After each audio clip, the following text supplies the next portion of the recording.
أشهد أن لا إله إلا الله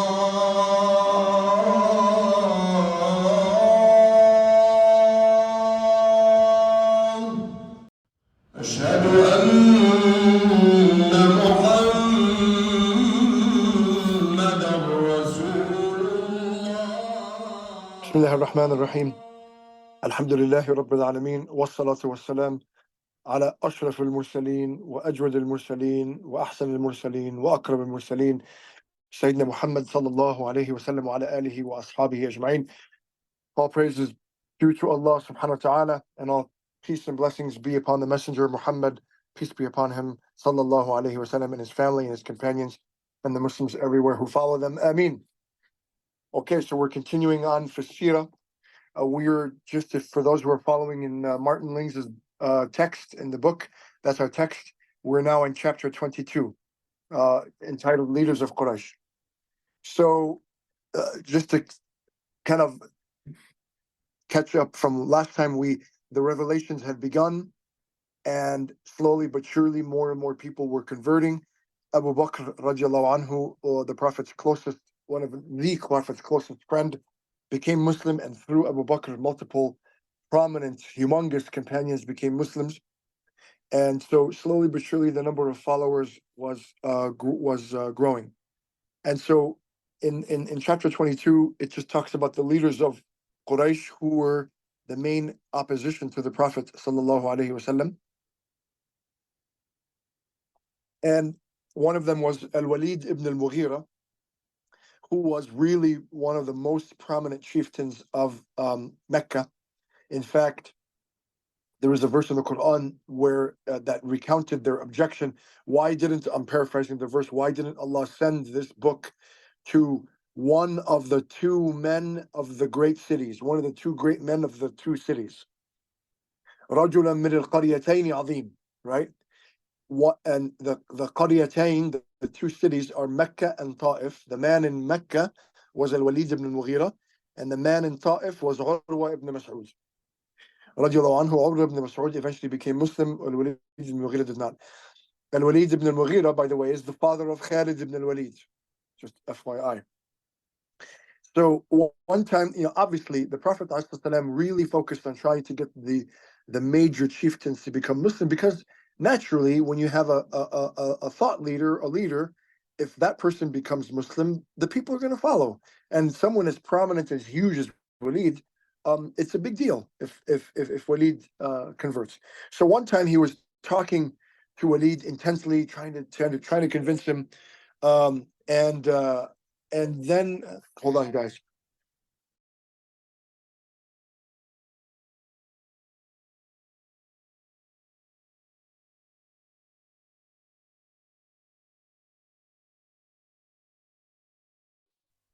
Okay, sorry about that.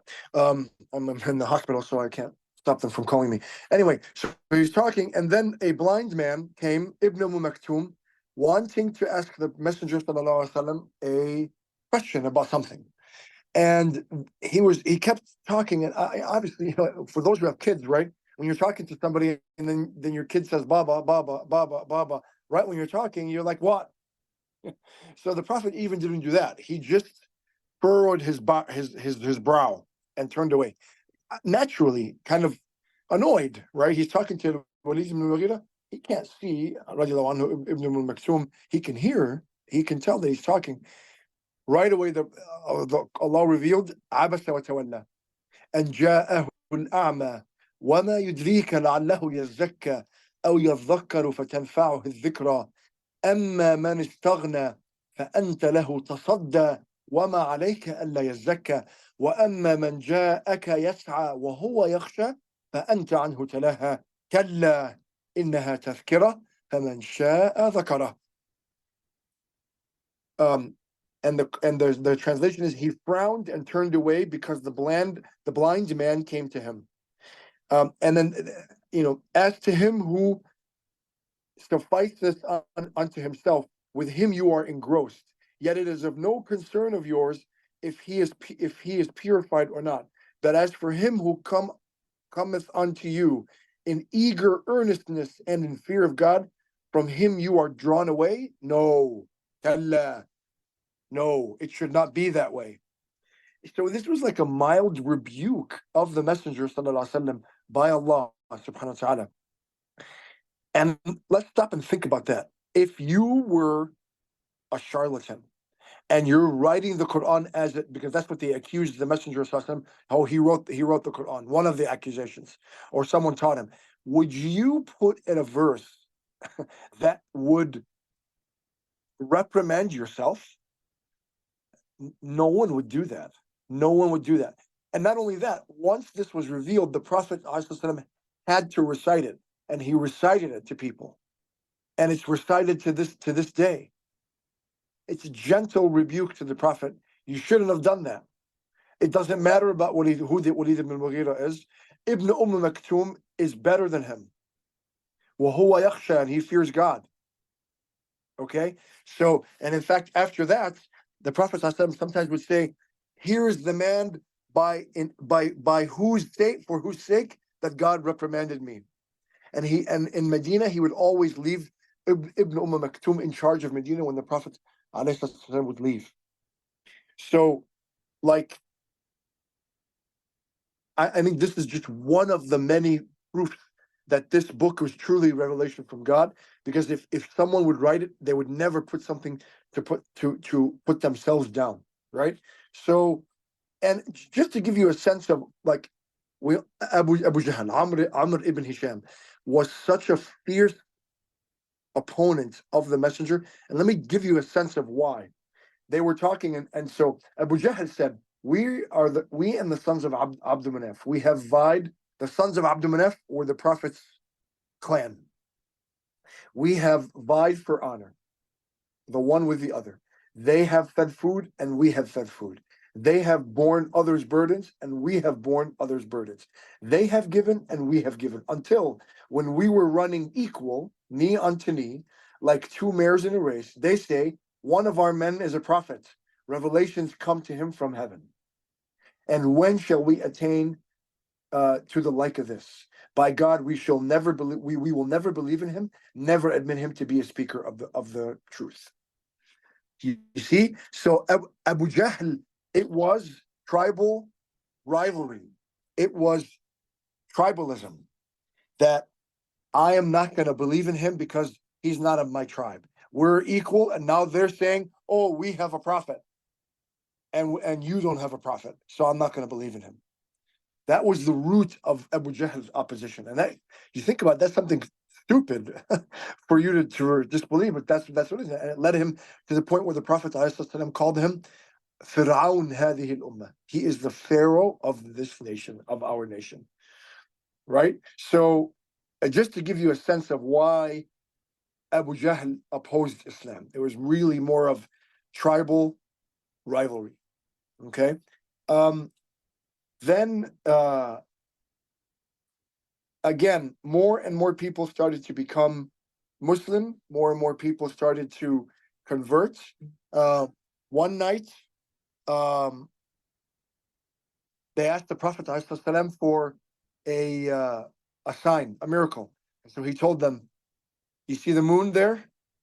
I'll split it." And he split the moon, one half of each moon on either side of the mountain. And they said, "You're a sorcerer." Yani, even like, no matter what, they were not going to they were not going to believe in him, right? And then Allah revealed Quran, اقتربت الساعة وانشق القمر, that the hour has come close and the moon has been split, right? So still, they, no matter what kind of miracle that he would bring, they would reject it, right? Now we're on chapter 24, and it just talks about family divisions. The daughters of the Prophet ﷺ were betrothed or married to the sons of Abu Lahab. Abu Lahab is his uncle and the fierce opponent from among Bani Hashim. And so because of Islam, Abu Lahab told his sons to either divorce the two daughters of the Prophet ﷺ or break off the marriages. And so they did. And now Ruqayya and Kulthum moved back into the prophetic household. radiallahu anhum, wa alayhim salam. So then, soon after that, Uthman ibn Affan, he married Ruqayya, radiallahu anhum. In fact, Uthman ibn Affan is called Dhun Nurayn, the possessor of the two lights, because um, he married both Ruqayya, radiallahu anha, and Kulthum, radiallahu anha, the daughters of the Prophet, alayhi salam. Right? And so the chapter 24 talks about more, relatives who became Muslim and other relatives who did not become Muslim, and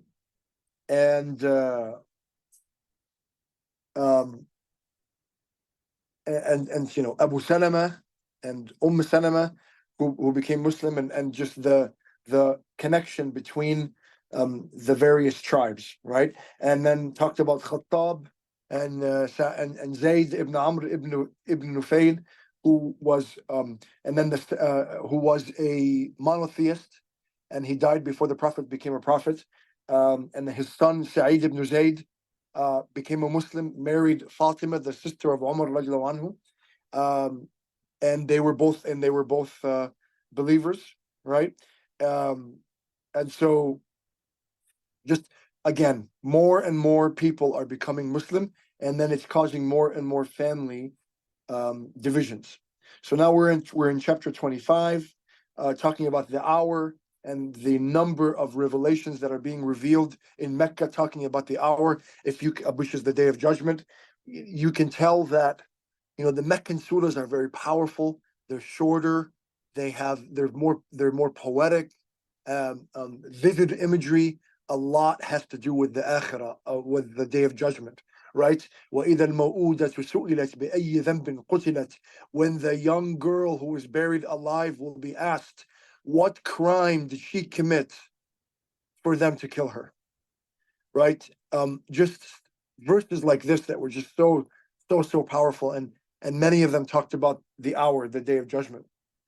So chapter 26 talks about when the Quraysh went to Yathrib, which housed Jewish tribes, and they asked rabbis there, okay, we have a man who's claiming to be a prophet. You have knowledge of the book that we don't have. What should we ask him? And they said, okay, ask him 3 questions, okay? And if he answers these questions, then he is indeed a prophet. So that they said, question him about 3 things wherein we will instruct you. If he tell you of them, then he is a prophet sent by God. But if he tell you not, then is the man a forger or falsehood. Ask him of some young men who left their folk in the days of old, how it was with them, for theirs is a tale of wonder. Ask him tidings of a far traveler who reached the ends of the earth in the east and in the west, and ask him of the spirit what it is. If he tell you of these things, then follow him, for he is a prophet. So when they came back to Mecca, these envoys from Mecca, they went to Yathrib, they went to the Prophet and they asked, we want you to answer these 3 questions. The Prophet said, tomorrow I'll tell you. But he did not say, inshallah. He was fully expecting, and in fact, my last podcast episode was about this story, inshallah. About this story in the verse in Surah Al-Kahf. So he did not say inshallah, and so 15 nights passed where Jibreel did not come with the answer. Okay, and they taunted him. What happened? Where's your where how come no answer yet? Oh, Muhammad sallallahu alaihi wasallam, any word? Imagine 2 weeks, and the Prophet sallallahu alaihi wasallam was very distressed, right? Then came Surah Al-Kahf with the answer to 2 of the questions, and then يسألونك عن الروح قل الروح من أمر ربي وما أوتيتم من العلم إلا قليلا. They ask you about the spirit. Say the spirit is from the command of my Lord, and you have been given very little knowledge about it. And then in Surah Al-Kahf it says ولا تقولن لشيء إني فاعل ذلك غدا إلا أن يشاء الله. And say not of anything, verily I shall do that tomorrow, except that you say, if God wills. So, we say inshallah just to joke around, and inshallah, That's how we blow people off in the Islamic way. A lot of in not the Islamic way, in the Muslim way, right? Inshallah, you're blowing. Inshallah is a big deal. Allah told the Prophet, do not say that you're going to do. Do not ever say, I'll do that tomorrow, except if God wills. Illa an yasha Allah. And so the stories that came in Surah Al-Kahf far was more than they could ever imagine. Right? The people who left their folk were the story of the 7 sleepers of Ephesus, which is a legend in Christianity about monotheists after the time of Jesus alayhi salam, but before Islam, who refused to be polytheists, and they went into a cave, and Allah made them sleep 300 years, and they woke up, and everyone became Christian afterwards. The 7 sleepers of Ephesus, and then Dhul Qarnayn, the one that went to the east and west, and then the Ruh. We talked about that verse, and so like amazing. And that again proves that the messenger is not a charlatan, is not a liar. Because again, why would he subject himself to ridicule for 2 weeks? No one would do that. No one would do that. But the messenger does not have control over the revelation. And Allah shows that Allah is Allah and you are the servant. And the revelation comes when I choose it. Right? So, and the Prophet, and Allah loved the Prophet. There's no doubt about that. He loved the Prophet dearly. And still, Allah said, don't ever say, I will do something tomorrow except by God's will. That's where it says, inshallah. We have to take inshallah much more seriously. Right? And then in the same chapter, it talks about the convert, Bilal, radiallahu anhu, who was a slave of Umayyah ibn Khalaf, and they would torture Bilal. They would torture Bilal. They would put him on the hot sand. All of us have been in the Middle East when we felt asphalt in the middle of the summer. Imagine the sand, or in the sand in Florida in the summer, and how hot the sand is. Imagine the heat of Arabia, and you put bareback on the sand, and then they put a huge stone on his chest to try to make him recant. And he would just kept saying, Ahadun Ahad, Ahadun Ahad. They asked him later, why did you keep saying Ahadun Ahad? And he said, because that was the one word that I noticed that bothered them the most. So I kept saying it, Ahadun Ahad. And so the Prophet, Abu Bakr, who walked by, and he just noticed, and he's like, why are you doing this to him? He's like, you're the one that corrupted him. You're the one that ruined him. And he's like, listen, I have a slave. Will you take him in exchange? He said, yes. And so that's what Abu Bakr started doing. He started freeing slaves that were being tortured by the Meccans. And that was now the tactic. More and more people converting. So then they said, well, let's now every tribe torture the weak among them, right? And Yasir and Sumayya and their son Ammar, same thing. They would torture them, Yasir and Sumayya and Ammar. They killed Yasir and Sumayya in front of Ammar ibn Yasir, radiallahu anhu. And Ammar ibn Yasir, he couldn't anymore. And so under the torture, he saw his parents being killed. So then they said, renounce they said, are not Allat and Al-Uzza your gods as well as Allah? He would say yes. Then there was there's a beetle that was crawling by. He said, say this beetle is your God. And he said yes, out of the torture.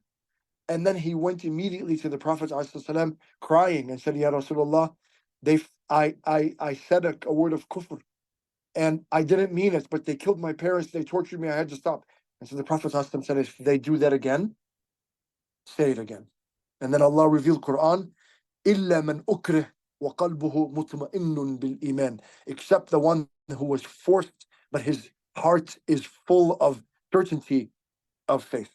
And so that's what that verse was revealed about Ammar ibn Yasir. But the torture and the difficulty got so bad that the Prophet ﷺ said, you should go to Abyssinia, فَإِنَّ بِهَا مَلِكًا لَا يُظْلَمُ عِنْدَهُ أَحَدٌ, because there is a king who rules over them, and no one is wronged under that king. And so a number of people went, including Uthman ibn Affan and the daughter and his daughter Ruqayya, including Ja'far ibn Abi Talib and his wife Asma. Even Abu Bakr also left. But on his way there, someone stopped him, Ibn Dughunna, and he said, "Where are you going?" And he said, "I'm going to leave. They're torturing me for their faith." And he said, the likes of you this should not happen to you. I will go and protect you." And so Abu Bakr went back, and then he started reading Quran in public. And they said, "No, you can't do that." So then he would read Quran in his house. It's my house. And then people would start listening to the Quran. And then Quraysh went to Abu Dughunna, "Listen, okay, you can protect him, but he's his Quran, he's reading his Quran." And so Abu Dughunna said, "Listen, you have to stop reading the Quran." And Abu Bakr said, "I'm not going to stop." And so he went and he said, "I renounce the protection of Abu Dughunna," and then he stayed in Mecca without protection.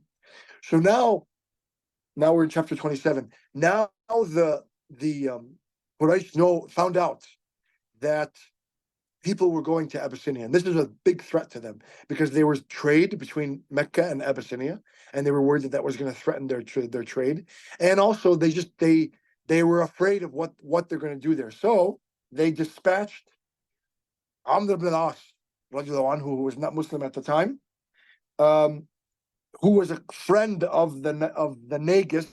Is the title of the king. His name was Ashama. He was the Nagus and Najashi. He was a friend of his. And so they went to Najashi.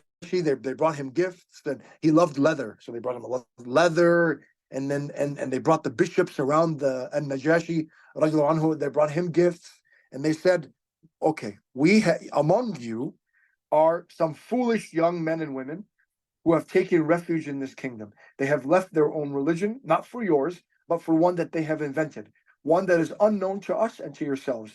The nobles of their people have sent us to your king on their account, that he may send them home. So when we speak to him about them, counsel him to deliver them in our hands and have no worse for them, for their people see best how it is with them." So what they did is they went to the generals and the bishops and everything around Najashi first, bribed them, and then said, "Listen, when we talk to the Najashi, support us. We just want to bring these people home." So they all agreed, and so they met with an Najashi, and they told him,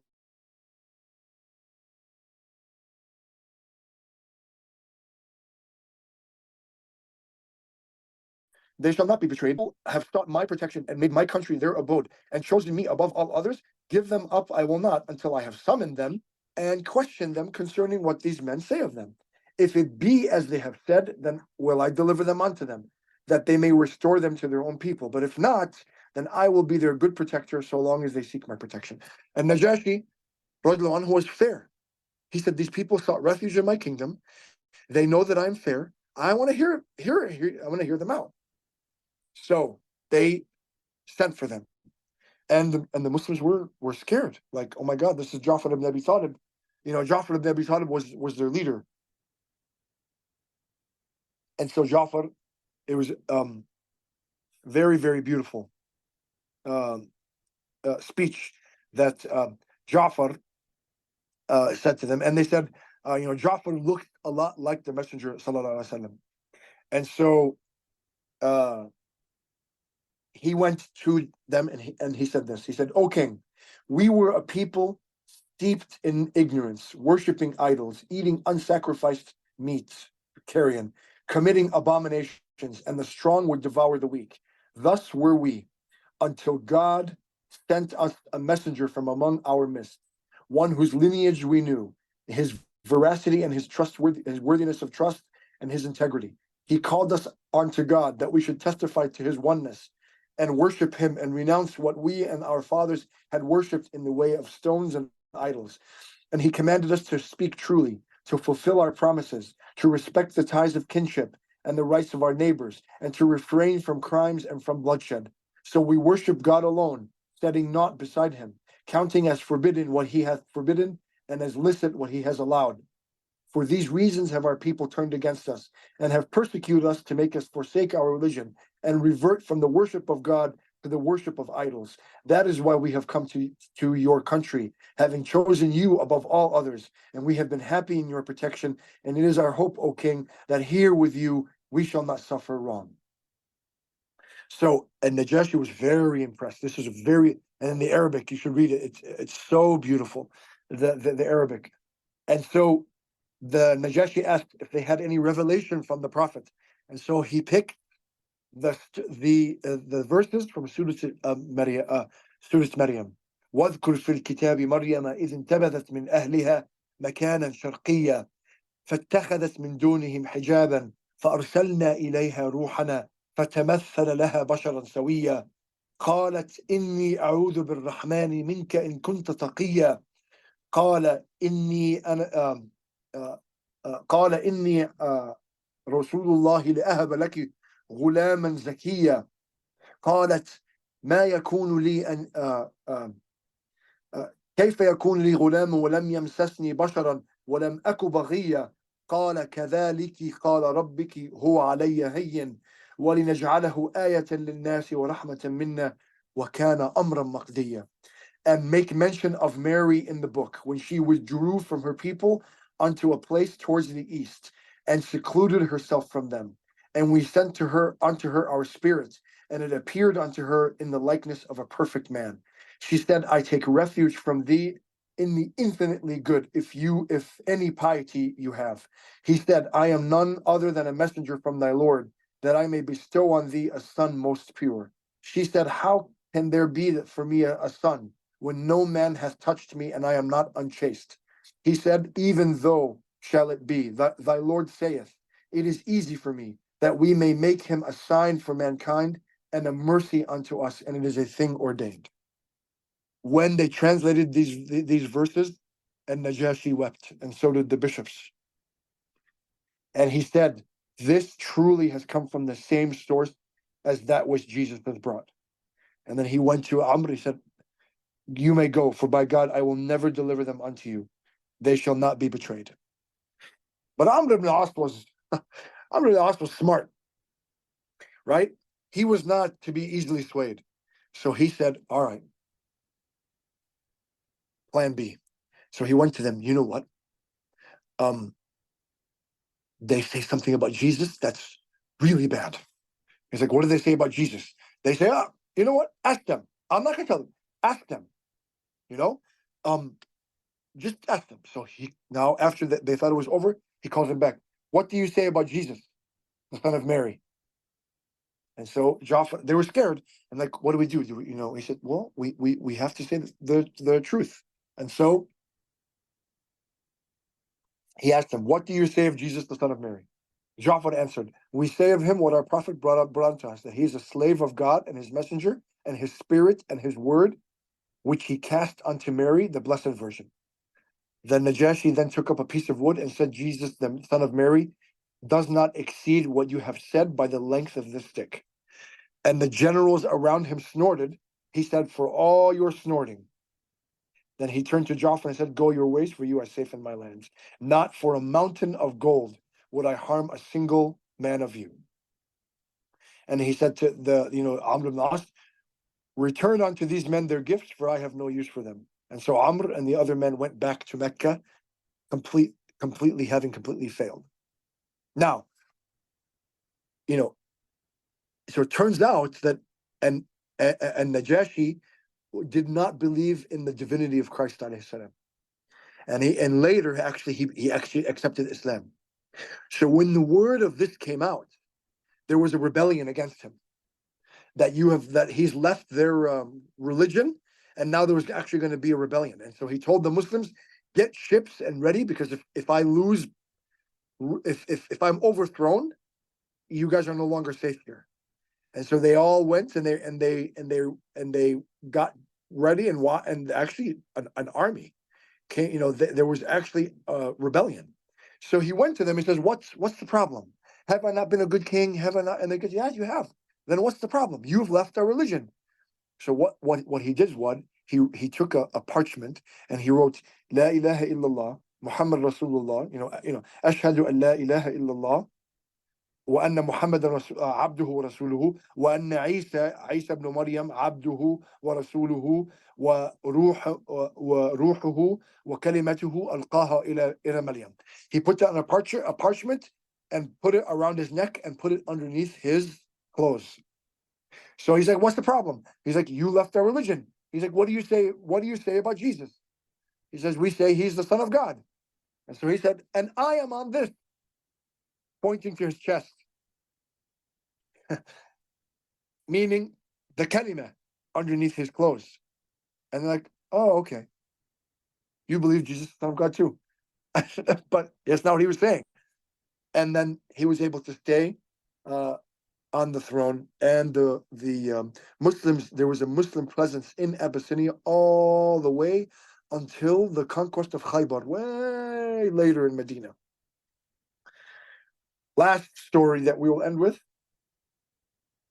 is the conversion of Umar radiallahu anhu. I love this story, and I want to go over it. So Amr ibn al-As and the other envoy came back from Mecca, and they had completely failed in trying to get the Muslims back from Abyssinia, and and Quraysh was just indignant and angry and dismayed, and so they intensified the repression and persecution of the believers under the direction of Abu Jahl. And Umar radiallahu anhu was one of the most cruel and violent one of them. Okay, so one time, as people were going to Abyssinia, Umar radiallahu anhu, he passed by a woman. Her name was Abdullah.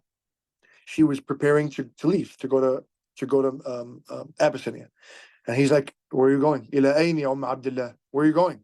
He was on a horse, and she was so upset she lashed out. He said, "You're the one that made our life difficult here. You were always torturing us about it. Leave us alone. Let us go wherever we want. You're the one that made our life hard here." And so in that moment he felt bad, and he said, "Sahabatki salama," or others says, "May Allah be with you." And she was stunned. Her husband came, and he's like, "Who saw you?" She's like, "Omar." He's like, Omar saw you?" And he's like, and she's like, "No, that's not it. Listen to what he told me. He told me, Sahabatki salama." He's like, "Do you think Omar could one day become a Muslim?" And he's like, "Yeah, I really do have hope." And he said, "Wallahi, the donkey of the Khattab, his dad's donkey, will say the Shahada before Omar will. لحمار الخطاب ينطق بالشهادة قبل عمر." That's how much they lost hope in Umar. He was just such a fierce opponent of Islam and the Muslims. So one day, Umar ibn Khattab said, "That's it. I am sick of the division in our community. I am going to end this once and for all, and I'm going to kill the messenger." So he took his sword and went. And someone, Nu'aym ibn Abdullah, who was one of his clan's people and a secret Muslim, he saw him. He saw Umar radiallahu anhu with his determination, with his sword, and he said, what's happening? Where are you going?" And he's like, "I am going to Muhammad, that renegade who has split Quraysh in two, and I shall kill him." I have a question here. It says, did Umar ibn Khattab ever respond to the donkey comment? No, this was after he left. No. This was after he left. After Umar left, he said to his wife, like, the Humar of his dad is going to become Muslim before he was. That's a very good question. So he said, "I'm going to go to that man Muhammad, that renegade, sallallahu who split Quraysh in two, and I shall kill him." Now Nu'aym knows once Sayyidina Umar makes a decision, he's going to do it no matter what. And so he's like, "Okay, I have to do something to try to warn the Prophet sallallahu alaihi wasallam." So he said, "Do you think that the Prophet's clan is going to leave you alive if you do something like this?" He's like, "Even if they kill me, I don't care." Now Nu'aym is scared. So he said, "Oh, Umar, why don't you first go back to the people of your own house and set them right?" He's like, "What people of my house?" He's like, your brother-in-law Sa'id and your sister Fatima, they are both followers of Muhammad and his religion. And so he didn't know. So immediately, no, he had to expose Fatima and her husband Sa'id because he wanted to buy time to warn the Prophet. So on his way. Now there was one of the he was a blacksmith, Khabbab ibn al-Arat. He was assigned as a Quran teacher for Fatima and her husband Sa'id. So he was there teaching them Quran when Omar came and pounded on the door. Open up! Open up! And they saw that it was Omar. So what they did is Khabbab was Omar radiallahu anhu. Omar was face to face with the Prophet ﷺ on his knees. That's how tall and big he was. When he sat on a horse, his feet touched the ground. That's how tall and big and strong Sayyidina Umar radiallahu anhu was. So as he went toward the house, he heard the humming of the Quran that Khabbab ibn al-Arat radiallahu anhu was teaching them. So Khabbab hid. They hid the Quran. He walks in, and Omar said, "What was that gibbering that I heard?" And they tried to assure him. They said, "Nothing. You didn't hear anything." He said, "I did hear it, and I'm told that you have both become followers of Muhammad." And then he went and started beating Sa'id ibn Zayd, his brother-in-law, almost to death. He was so angry. So when Fatima, her sister, went to defend her husband, he struck her face and broke the skin. And she fell on the ground, screaming, crying, bleeding. And so they said, it is even so. We are Muslims and we believe in God and his messenger, so do what you want. And so when Sayyidina Umar saw his sister on the ground crying and bleeding, he felt bad. He felt bad. The Prophet, Sayyidina Umar's heart was really good deep down. He just had this anger and this indignation about him. So when he saw that, he calmed down. He felt bad. And he said, "Give me that script that I have heard you reading so that I can see what it is that Muhammad has brought." And they said, "We don't trust you with it." And he said, "Fear not." And he sat down, he unbuckled his sword belt, and he laid down his sword, and he said, "Wallati wal Uzza, I will not harm it." And so his sister said, "Oh, my brother, you are impure because of your idolatry, and only the pure may touch it. So go and wash." So he went and washed himself, and then he sat down and he began reading the opening of Taha. ما أنزلنا عليك القرآن لتشقى إلا تذكرة لمن يخشى تنزيل من رب السماوات رب الأرض ورب السماوات العلى الرحمن على العرش استوى. All the way until he says, هل أتاك حديث موسى? And then he said, إنني أنا الله لا إله إلا أنا فاعبدني وأقم الصلاة لذكري. And as soon as he read that, he said, من هذا فرت قريش? This is what Quraysh has been running away from? And so he said, how beautiful and how noble are these words. And so when Khabbab heard that, he came out of hiding. Again, Khabbab is tiny. Now I said Omar would have broken him in half, literally. And so he said, "Omar, I have hoped that God had chosen you through the prayer of his prophet, whom yesterday I heard pray, O God, strengthen Islam with Abu al-Hakam, the son of Hisham, or with Umar, the son of Khattab." And Sayyidina Umar said, "He actually made that dua?" He said, "Yes, I did." He said, "Strengthen Islam with Ahad al-Umarain, that's more pleasing to you, Umar ibn Hisham or Umar ibn Khattab." And so Sayyidina Umar said, "Oh Khabbab, where is Muhammad that I might go to him and enter Islam?" So they were there was a young companion named Al-Arqam who had a very big house very near to the Kaaba. They used to go there and learn Islam there. So they were all there. So now Sayyidina Umar has a sword, and he's going to the house of Arqam. Okay, and he went there and they looked through the door and like, oh my God, it's Umar with a sword. So everyone was scared. Now, I think we did talk about the conversion of Hamza. Hamza had converted a few days before. He was there, and he said, let him come. If he has good, it'll be good. If he's bad, I'll kill him with his own sword. Okay? So now, look at the scene. Okay, Umar goes in, the Prophet gets up, grabs Umar anhu, shakes him. Umar anhu falls to his knees. Now he's eyes to eye with the Messenger. He says, Ama ana yaka, Ama ana laka ya ibn al-Khattab an tuslim hatta tanzila bika qari'ah. Oh, what has brought you here, O son of Khattab? I cannot see you desisting until God send down some calamity upon thee. Then Umar says, O Messenger of God, I have come to thee that I may declare my faith in God and in his messenger and what you have brought from God. And the Prophet said, Allahu Akbar. And the Sahaba said, Allahu Akbar. Until that everybody heard it. And so Sayyidina Umar went immediately to everyone and let them know.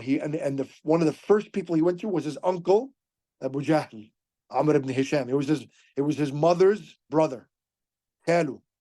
And he opened the door and Abu Jahl is like, Marhaban, bibn ukhti. Hey, how are you?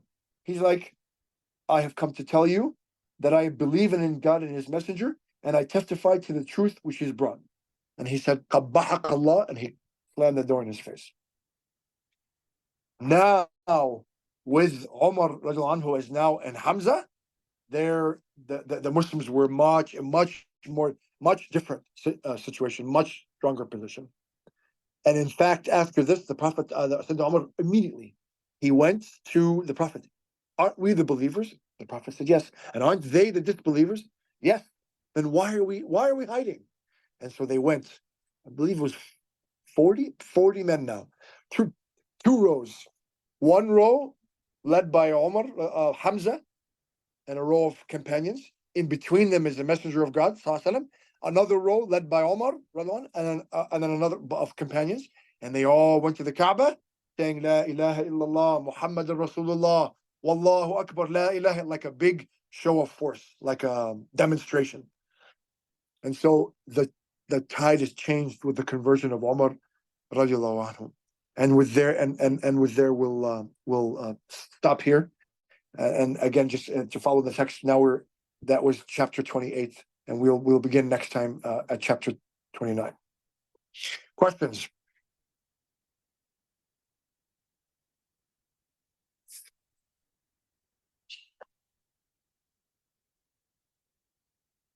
All right.